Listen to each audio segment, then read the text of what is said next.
Hello, this is Kevin Anna at Eagle Strong Voice. I'm speaking to you from the reclaimed territory, formerly known as the Dominion of Canada, and now under common law jurisdiction within the Republic of Canada. We have placed ourselves outside the criminal jurisdiction of the Crown for reasons that will be clear from this announcement.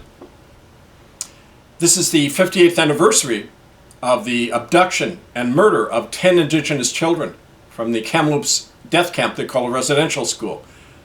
Abducted by Queen Elizabeth and Prince Philip, witnessed by William Coombs, subsequently murdered. Well, we now have evidence linking King Charles Mountbatten-Windsor with these deaths. And a tribunal has been convened to meet November 1st to look at the evidence. Now, some of this evidence will be shared today in this announcement. Today, on the 58th anniversary of the permanent disappearance of 10 children from the Kamloops death camp, called a residential school, new evidence has surfaced linking King Charles to their fate. Here's a statement from the tribunal. Our tribunal has today received sworn statements from British and Canadian nationals. They claim to have witnessed the personal participation of Charles Mountbatten-Windsor, known as King Charles III, in ceremonies involving native children that occurred in Carnarvon Castle in Wales and at the former Catholic Indian school in Fort Providence, Northwest Territories in Canada. This first ceremony in Carnarvon Castle occurred the same month of the abduction of these children. It occurred on October 30th, 1964, and it involved the ritual killing of 2 of those 10 children who were abducted. Their names, Cecilia Arnold, age 10, Edward Arnoose, age 10. The second ceremony in which Charles Windsor was engaged involved a similar ritual killing of an undetermined number of Inuit children provided by the clergy of the Catholic Sacred Heart Indian Residential School in the Northwest Territories on July 11, 1970, during Charles' first official visit to Canada. Now, another witness, a former government employee, claims that then Prince Charles had personal knowledge of and sanctioned a kill order against William Arnold Coombs, issued by the British MI6 agency against William, who was the sole living eyewitness to the October 1964 Kamloops abductions. William Coombs subsequently died of arsenic poisoning in St. Paul's Hospital, administered to him there on February 26, 2011, and that was from the testimony of nurse Chloe Kirker, who treated William. Her statement can be found at murderbydecree.com under ITCCS updates. Now, this new evidence and accompanying documentation has been entered into the docket of our tribunal that will be convening on Tuesday, November 1st, 2022. Charles Mountbatten-Windsor has been issued a public summons to appear before that tribunal. More updates can be found at murderbydecree.com under ITCCS updates, and also the latest program at bbsradio.com/Here We Stand, archived at that website. Now, I'd like to follow this with a personal commentary and some more details, because 10 days before he was murdered by royal decree, William Coombs met me at the Ovaltine Cafe on East Hastings Streets in Vancouver. He was happier than normal because our movement had just held yet another church occupation, and in the glow of that victory, William had given up drinking the booze that he needed to dull the memories of his torture by electric cattle prods when he was a child at the Kamloops death camp. With a shy smile, he handed me some poems he had just written, and one of them read the following. He wrote, "Truth can't be written on dead hearts and minds that think they know. The whites all talk of healing, but they're sicker than they know. I still remember what they'll never let themselves see. Res school babies crying all night saying, 'Billy, I'm hungry, please feed me.' So Georgie and me, we hunted for food, raiding the orchards at night. And then I froze, I saw figures in a strange light. Priests bending over a hole. 'Georgie, who are they?' 'Shh,' he said, 'they're burying another one. Be quiet or we'll be dead too.' I still have nightmares, the screams of the babies, they never leave, and the ones in the ground saying, 'Billy, Billy, set me free.' Those dreams and those faces I still can see. For the murder at the Kamloops residential school, I will tell of it all. I saw, I saw, I saw." Well, after I read William's poems, he asked me to hold on to them for him, and I have them collected here in a series of the poems he wrote that we're going to actually publish as part of his legacy. Handwritten poems that tell the truth of what happened. We shook hands after we left the Ovaltine Cafe, and we didn't say goodbye because we expected to rendezvous that same month in London, England, where William was scheduled to speak to our common law court about what he saw Queen Elizabeth and Prince Philip do that day in Kamloops. But the Crown struck first. 10 days later, William Arnold Coombs was dead from arsenic poisoning. Well, the ones who killed my friend think that enough assassinations and midnight burials and official lies can rewrite history and swab memories. But fortunately, the truth can't be controlled by us because it comes from elsewhere. It has a life and a force of its own that eventually wears down time and crime. And so now, even the enormous lie that the Crown and the Church have built around their Christian death camps in Canada is crumbling. Today, it collapsed some more. William is alive again, and he's pointing his accusing finger at his killers through living eyewitnesses who have come forward to tell our tribunal more of the details of who killed William and those 10 Kamloops children and many tens of thousands of other innocents. And that finger today points directly at Charles Mountbatten-Windsor, the so-called King of England. Now here's some more of the details of what we know. We know Saturday, October 10th, 1964, 10 children were taken by Elizabeth and Philip, 40 miles west of the Kamloops death camp, above Dead Man's Creek. And there, 8 of the 10 children who were abducted by Philip and Elizabeth were brutally killed, ritually murdered.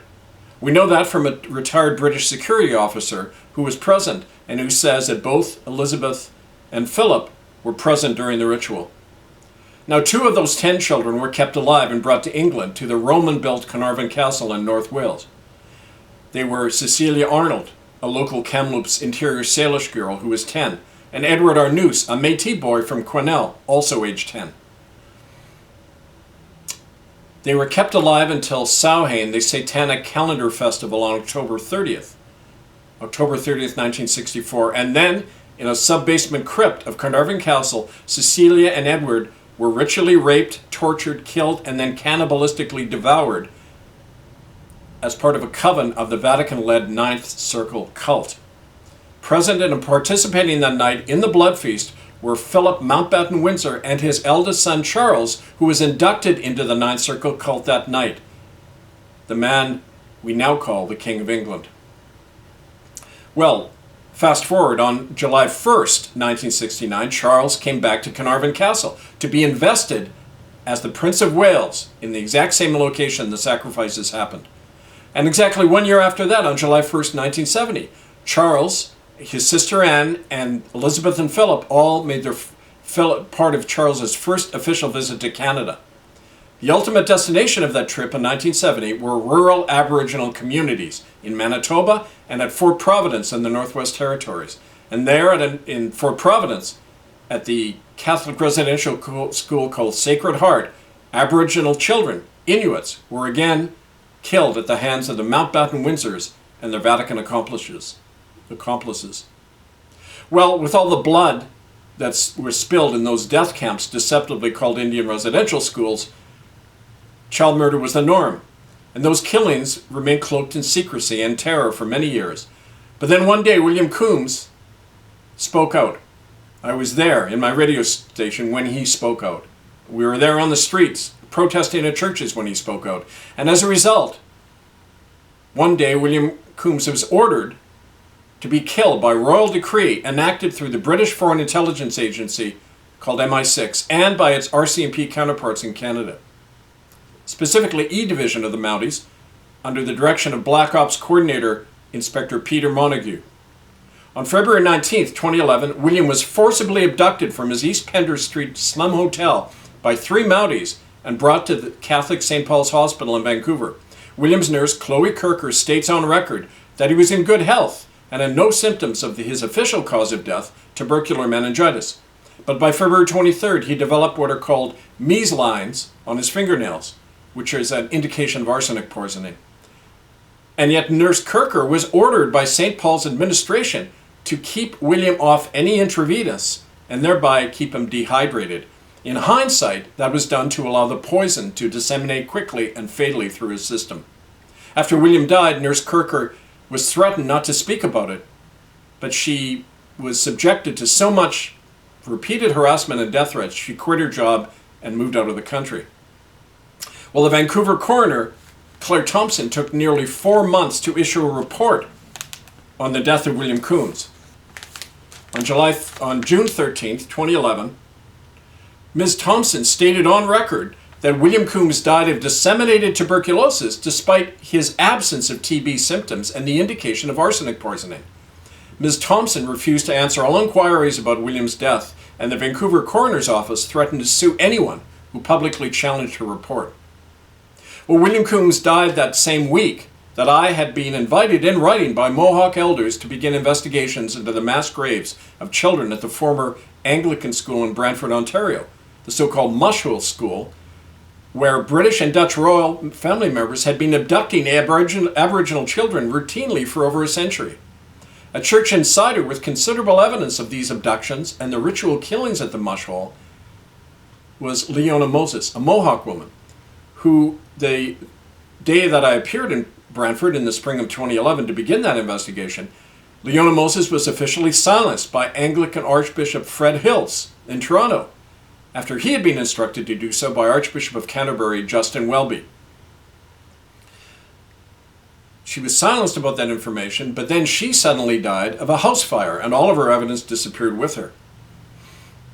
That had been after I had been to England to go to the tribunal where William was to appear, and I began to do research into the Mushhole and the other Anglican death camps. But then suddenly I was deported, May 26, 2011, out of the country, without cause, 3 months to the day after William Coombs had been murdered. So the shutdown was absolute on every front. But now the eyewitnesses to that cover-up are surfacing, and the truth is like a loaded gun pointed at the heads of these child killers. Well, all of this proves again the murderous and criminal nature of the British Crown and its Vatican accomplice in genocide. For many years we've exposed and proved that crime in courts of law and through the suffering and blood of witnesses like William. And even though the criminals are still in charge and have absolved themselves of that crime and erased their atrocity and even erased the erasure so no one can remember it, the genocide continues, but so does the witness. The truth has a power all its own, and it is bringing out that buried evidence finally. We've learned there is no possibility of justice in their system, which is why we created our own inquiries, our own common law courts outside their jurisdiction. Our present tribunal is putting King Charles on trial, and is a continuation of that struggle. But we're also arming ourselves with the means to enforce the verdict of that latest trial by building our own common law republics that can fight and overcome these crimes against humanity, which are now being waged on all of us and all our children. We are engaged in a war to the death against tyranny and mass murder, and the first step in resisting those evils is to collectively declare our independence from the genocidal system, whether it's in London, in Rome, in Beijing, or Washington, or anywhere. If we refuse to honor and learn from our fallen heroes like William Coombs, we not only dishonor their sacrifice for us, we ensure our own destruction. So remember them, remember William, remember the fallen children, pick up their fallen sword and carry on, lest the darkness hold final sway over humanity. MurderByDecree.com under ITCCS updates, bbsradio.com/HughWeStand. Follow the truth, carry it on. This is Kevin Annett, Eagle Strong Voice. Stand by for more.